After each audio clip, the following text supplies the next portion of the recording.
আসসালামু আলাইকুম। বিলাস খামারের পক্ষ থেকে সবাইকে জানাই আন্তরিক শুভেচ্ছা অভিনন্দন। আশা করি সবাই ভালো আছেন। জি আলহামদুলিল্লাহ, আমি ভালো আছি। তো একটা বিষয় হলো, আজকে আমার ব্রয়লার মুরগির 21 দিন বয়স। তো আরেকটা মুরগি মারা গেছে। তো মুরগিটা মারা গেছে মূলত আমার ভুলে, কারণ কালকে রাত্রে প্রচুর গরম ছিল। তো আমি আসলে ওয়েদারটা বুঝে উঠতে পারি নাই, যার কারণে রাত 9টা সাড়ে 9টার দিকে আমি ওদেরকে খাবার পানি দিয়ে ফ্যানটা বন্ধ করে চলে গেছিলাম। তো সারা রাত ফ্যান বন্ধ ছিল, ভেবেছিলাম যে ওয়েদারটা ঠিকঠাক আছে, ঠান্ডাই আছে। কিন্তু আসলে এখন তো মুরগি বড় হচ্ছে, তো জায়গাটা যেহেতু আমার এখন এই পাশটায় খুলে দেই নাই, তো জায়গা সেই হিসাবে কম আছে। তো এই জন্য ওদের কিন্তু এখন একটু গরম বেশি লাগতেছে। তো এটা আমার ভুল, যার কারণে একটা বড় মুরগি 1 কেজি সাইজের মারা গেল। তো আর একটা দুঃসংবাদ হলো, আজকে আমি একটা বিয়ের অনুষ্ঠানে যাব।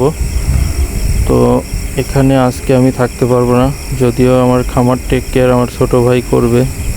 তো ও মূলত ওইভাবে আমার মতো কেয়ার করবে না, কারণ ও বাইরে কাজ করবে। তো সকালে আমি পানি দিয়ে সব কিছু কাজ সেরে গেলাম। তো দুপুরে যখন আসবে তখন আবার পানি বদলায় দিতে পারবে, এবং আবার রাত্রে এসে দেখবে। তোর ভিতরে যদি কারেন্ট যায় সেই ক্ষেত্রে তো আবারও প্রবলেম হবে। তো কারেন্ট গেলে মূলত আমি অনেক রকমের ট্রিটমেন্ট দিয়ে থাকি, সেটা তো আসলে ওদেরকে দেওয়া হবে না। তো আল্লাহই ভালো জানে আজকে কি হয়।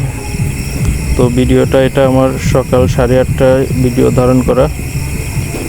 তো সারাদিন আজকে কিভাবে যাবে আশা করতেছি যেন আল্লাহ সঠিক সুন্দরভাবেই নেয়।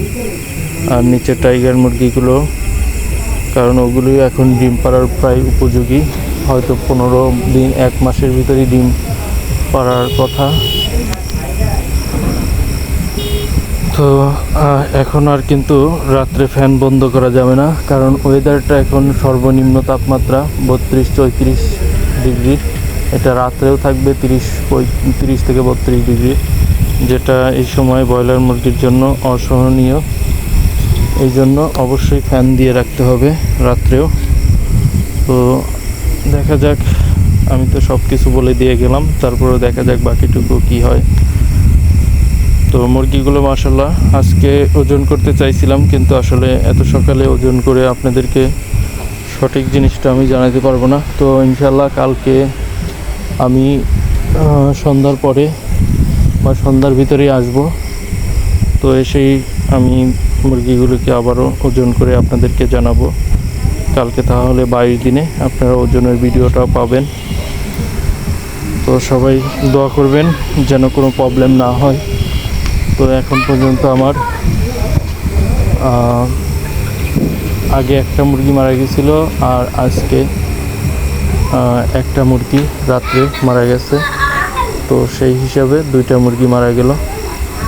তো বাকি এখনও 244টা আছে। তো ইনশাআল্লাহ আশা করতেছি বাকি বাচ্চাগুলো সুস্থ থাকবে। যদিও আমি খামার একদিন টেক কেয়ার করতে পারবো না, এই জন্য একটু ভয় আছে। যদি ইলেকট্রিসিটি চলে যায় তো অনেক প্রবলেম হবে আমাদের এখানে। আবার দিনে এখন আবার কারেন্ট যাওয়া শুরু করতেছে 1-2 ঘন্টা।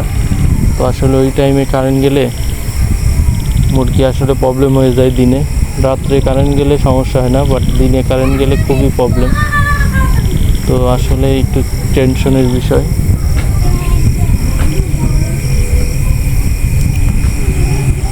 আর ভুট্টা ফার্মেন্টেশনটা আজকে করতেছি না, সেই জন্য আরও ভয়। কারণ আমি যেহেতু থাকবো না, তো ভুট্টা ফার্মেন্টেশনটা আসলে কিভাবে খাওয়াতে হবে এটা আসলে আমার ভাই তো আর ওইভাবে জানে না। তো সেই জন্য আসলে ওকে বুঝিয়েও আমি আসলে করাইতে পারবো না, আর সেই ক্ষেত্রে করাইলে হিতে বিপরীত হতে পারে। তো যাই হোক, ভুট্টা ফার্মেন্টেশনটা করা হচ্ছে না। ওই যে দেখুন, ওই যে মরা মুরগিটা প্রায় 1 কেজির উপরেই হবে। আমি ওয়েট করি নাই, তারপরও অনেক ওজন। এই যে জুম করে আপনাদেরকে দেখাচ্ছি। যাই হোক, আল্লাহ এখন রিজিকে না রাখলে সেটা যাবেই। তো যাই হোক, সবাই দোয়া করবেন। ভুট্টা ফার্মেন্টেশনটা আমি আবারও এসে ইনশাল্লাহ আবারও করব।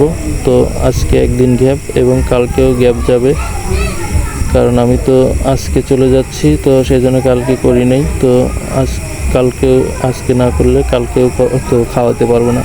তো কালকে এসে ইনশাল্লাহ আমি বিকেলে ফার্মেন্টেশন করে হয়তো 10টার দিকে থেকে আমি চালাতে পারবো, কারণ এখন ফার্মেন্টেড হইতে বেশি টাইম লাগে না, যে গরম। তো যাই হোক, ভিডিও পর্যন্তই। সবাই ভালো থাকবেন, সুস্থ থাকবেন। আল্লাহ হাফেজ।